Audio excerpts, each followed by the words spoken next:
Hello, high, good morning. প্রকৃতির অপার সৌন্দর্যের খোঁজে আবারও বেরিয়ে পড়েছি। তবে কোথায় আছি আগে একটু দেখিয়ে দিই, তারপরে বলছি। এই হলো রাস্তাতেই আছি, আমরা রওনা দিয়েছি অনেক সকাল সকাল। সকাল সকাল বলবো না, অনেক ভোরে রওনা দিয়েছি। প্রায় 5:30টার সময় আমরা সবাই বেরিয়ে পড়েছি, যার ফলে এই যে সকালবেলায় বেরোনোর জন্য সব পরিস্থিতি এই হয়ে আছে। যাচ্ছি যাচ্ছি যেখানে সেটা তোমাদের মানে জানতে হলে একটু ওয়েট করতে হবে। তবে এখন আমাদের বর্তমানে আমরা যেই ডেস্টিনেশনের উদ্দেশ্যে রওনা দিয়েছি সেটা হচ্ছে মায়ের দর্শনে বেরিয়ে পড়েছি, মায়ের সাথে মায়ের কাছে। কেন বললাম সেটাও জানতে হলে অবশ্যই আরো একটু অপেক্ষা করতে হবে।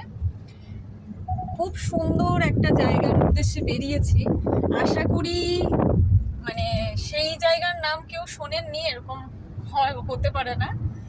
বেরিয়ে পড়েছি আসামের কামাখ্যা মন্দিরের উদ্দেশ্যে, আর অবশ্যই পরিবারের সকলে মিলেই, যার জন্যই বললাম মায়ের সাথে মায়ের কাছে।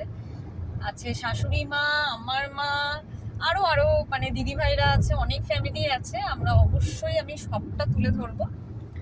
তবে ঝটপট তোমাদের একটু ছোট্ট করে আপডেট দেওয়ার জন্য আমি এই ব্লগটা করছি সকালবেলায়। ভাবলাম অনেক দিন অনেক কিছু পোস্ট করা হয়নি, তাই একটা ছোট্ট করে তোমাদের সাথে এই ব্লগ শেয়ার করছি। আর হ্যাঁ, ওখানে পৌঁছে আমি অবশ্যই মন্দিরের সামনে যতটা পারবো একটু তুলে ধরবো। তবে হ্যাঁ, বলে রাখি প্রত্যেকটা জায়গার কিন্তু খুঁটিনাটি তথ্য সহ ডিটেলস আমি ভিডিও আপলোড করব। আমরা কোথায় এসে উঠেছি, কতটা দূরত্বের মধ্যে, আর কোথা থেকে কি কি দেখছি, একই দিনে কি কি দেখে নেওয়া যাবে, এবং তারপরে এখান থেকে আমরা বেরিয়ে আরো কোথায় যাচ্ছি সবটা তোমাদের বলবো, সবটা শেয়ার করব।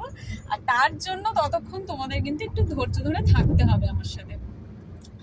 তো যাই হোক, একটু তোমাদের এখন যে রাস্তা দিয়ে যাচ্ছিলাম সেটা প্রথমে তুলে ধরলাম, তারপরে মন্দিরের সামনেও আমি গিয়ে ছোট্ট করে একটা তোমাদের ওখানকার ভিডিও আপলোড করব। তবে এই ভিডিওগুলো কিন্তু খুব তাড়াতাড়ি ডিটেলসে আমি যতটা পারবো তুলে ধরবার চেষ্টা করব। তা এখন আপাতত আমি যাতায়াতের পথে এখানটাই ব্লগটা শেষ করছি। মন্দিরে গিয়ে তোমাদের আরো ভালো করে দেখাবো। সবাইকে অনুরোধ করব পুরো ডিটেলসে জানতে গেলে এবং খুঁটিনাটি তথ্য সহ আরো অনেক কিছু, তোমাদের যদি কোনো অবশ্যই প্রশ্ন থাকে সেটা কমেন্টে জানিও, আমি উত্তর দেওয়ার চেষ্টা করব। তবে এখানে কিন্তু একটু নেটের সমস্যা আছে, তো ততক্ষণের জন্য সবাইকে বলবো তোমরা পেজ থেকে দেখে থাকলে পেজটিকে ফলো করে দিও, ইউটিউব চ্যানেল থেকে দেখে থাকলে চ্যানেলটাকে সাবস্ক্রাইব করে দিও, পাশে থেকে বেল বাটনটি প্রেস করে দিও, আর প্রত্যেকেই ভিডিওটা লাইক কমেন্ট শেয়ার করে আমার সঙ্গে থেকো।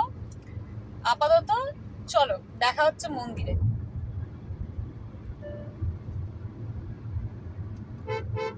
হাইওয়েতেই একটা মানে ধাবা পেয়ে গেলাম, সকালের কিছু ব্রেকফাস্ট করতে হবে টিফিনে। তো এখানে দাঁড়িয়েছি, এখন শুনতে গেল তোমাদের ধাবাটা দেখাচ্ছি। জানি না আদৌ এখানে ব্রেকফাস্টের কোনো বন্দোবস্ত আছে কিনা, শুনতে গেল।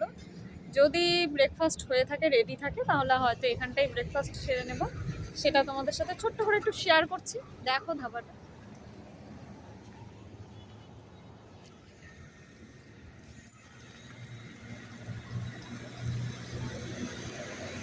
এই যে পেছনে দিদি ভাইরাও আছে। তো পেলাম না খাবার, এখান থেকে বেরিয়ে যেতে হচ্ছে। এখনো ধাবা খোলেইনি, সব স্টাফ ঠিকঠাক আসেনি। দেখি যাওয়ার পথে অন্য কোথাও যদি খুঁজে পাই ঝটপটাকে ব্রেকফাস্ট সেরে নেব। এখন আমরা আসামের বঙ্গাইগাঁওতে আছি, বঙ্গাইগাঁওয়ের ওপর দিয়ে যাচ্ছি। দেখো এক সাইডে কি সুন্দর পাহাড়, কতটা জানি না বোঝা যাচ্ছে। এক সাইডে খুব সুন্দর পাহাড়, আর এই যে পুরো রাস্তাটা, হাইওয়েটা দুর্দান্ত, জার্নিটা অসাধারণ। দেখো পুরো পাহাড় ওই সাইডে। এসে অনেকটা পথ এসে যে পাওয়া গেল একটা রেস্টুরেন্ট। ভেতরে নাকি হ্যাঁ ওপেন, তো দেখছি লেখাই আছে। ভেতরে খোঁজ নিয়ে আসলো। আপাতত হয়তো এখানটাই আমরা ব্রেকফাস্ট সেরে নেব। চলো সঙ্গে থাকো। রেস্টুরেন্টের নাম ice light place restaurant, family restaurant. চলো ভেতরে যাওয়া যাক, দেখা যাক কি আছে। সকালের ব্রেকফাস্টে এখানে আছে গরম গরম পরোটা, আর একটা এখানে এঁচোড় দিয়ে, আলু দিয়ে, মটর দিয়ে একটা সবজি, আর লঙ্কার আচার, ধনেপাতার চাটনি, কাঁচা পেঁয়াজ, কাঁচা লঙ্কা তো রয়েছেই। প্রত্যেকটা রান্নাই কিন্তু গরম এবং ফ্রেশ। এক কথায় ব্রেকফাস্টে কিন্তু পুরো জমে গেল। অবশেষে এসে পৌঁছালাম দেশের সবথেকে বিখ্যাত জনপ্রিয় আসামের কামাখ্যা মন্দিরে। মায়ের গর্ভ বা যোনি এখানে পড়েছিল। এই যে দেখতেই পাচ্ছ, তোমাদের বলেছিলাম সেই স্বপ্নের জায়গা। সাথে মাদের নিয়ে মায়ের কাছে চলে এসেছি। যাই হোক, এই ভিডিওটার ডিটেলসে বড় একটা ভিডিও আসবে, যেখানে খুঁটিনাটি তথ্য সহ বিভিন্ন জায়গার আমি তোমাদের সামনে তুলে ধরবো। আজকের মতন মানে প্রচণ্ড ভিড়, আমি এখানে ভিডিওটার বেশি বাড়াতে পারছি না, তাহলে হয়তো পুরোপুরি ঠিকঠাক দর্শনই করতে পারবো না। আমি আজকের মতন ভিডিওটা এখানেই শেষ করছি। তোমরা একটু সঙ্গে থাকো, অবশ্যই খুব তাড়াতাড়ি কিন্তু ডিটেলস ভিডিও আমি নিয়ে আসবো।